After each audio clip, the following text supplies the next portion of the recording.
I'm Kristi Gustafson Barlette with Times Union and TimesUnion.com. And today I am here with Isla Besha and her mom, Susan Thomas. Isla is a middle school student at Woodland Hill Montessori School in East Greenbush, and she recently got some really big news. Isla was chosen to have her artwork published in J.K. Rowling's newest book, The Ickabog. Hi, Isla. Hello. So before we get started, as if saying your artwork was chosen to be in a J.K. Rowling book isn't big enough, I need to put this in perspective with some numbers for viewers and listeners. So over the course of the pandemic and lockdown, J.K. Rowling was releasing a few chapters of her newest book. She had written the book about 10 years ago. She kind of fine-tuned it, was putting the chapters out there and inviting students 7 to 12 to illustrate it. She ended up getting 42,000 submissions. From there, the publishers narrowed it down to 34. So right there, we're at less than 1%. But it gets even more impressive because this wasn't just a United States contest. People from Canada were also welcome to submit their artwork. So you are one of just about 24 children across the United States who was chosen, which is, I think you're officially the most famous person in the Capital Region, and you have left Rachel Ray in the dust, because that's huge. What does it feel like to be in a J.K. Rowling book? Oh my gosh, it just feels so great. I mean, I've always loved her since I read her books, her Harry Potter books, and it's just, oh my God, it's huge, really. Tell us a little bit about the process. I know your mom had said you submitted several pieces of artwork, and then this particular one was chosen. But how did you get there? How did you decide what to draw for the winning drawing?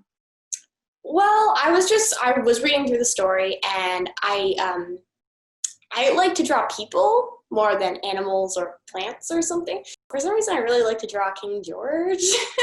Fred. I meant Fred. And so, I'm sorry. And so I really liked that prompt because she gave prompts that we could, not prompts, but draw King Fred with the blankets pulled to his eyes. That was the prompt. And so I really liked that one, and I drew it. How did you find out? What was the process? Did you get a phone call, an email, or did they reach out to you some other way? Oh, I actually love telling the story. Okay, so it was 11 at night. Yeah, roughly then. And I was kind of half asleep. I was in my room.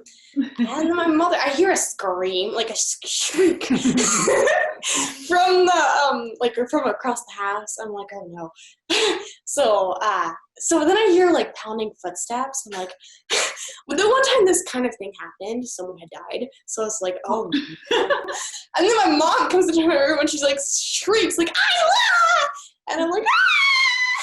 We're all like, ah! And so she's like, Isla, you won the Ickabog competition. Do you have an artist or a style that kind of inspires you? I know you said that drawing people, you prefer that to, say, animals or plants, but do you have a specific artist who you kind of look up to or who you use for inspiration? From a very young age, I've been taught by my mother, who is also an artist, and then her friends in her art community. And I really look up to them because I love their styles, and they've really taught me everything I know. Mom. Yeah. And where is the book now? Are you sleeping with it? Is it up on a shelf? Is it tucked away, waiting until the official release date, or what are you doing? I have it on my bookshelf, and my mother steals it a lot to show it to people. You do. You just stole it a little while ago. Well, she did. But right now it's living on my bookshelf.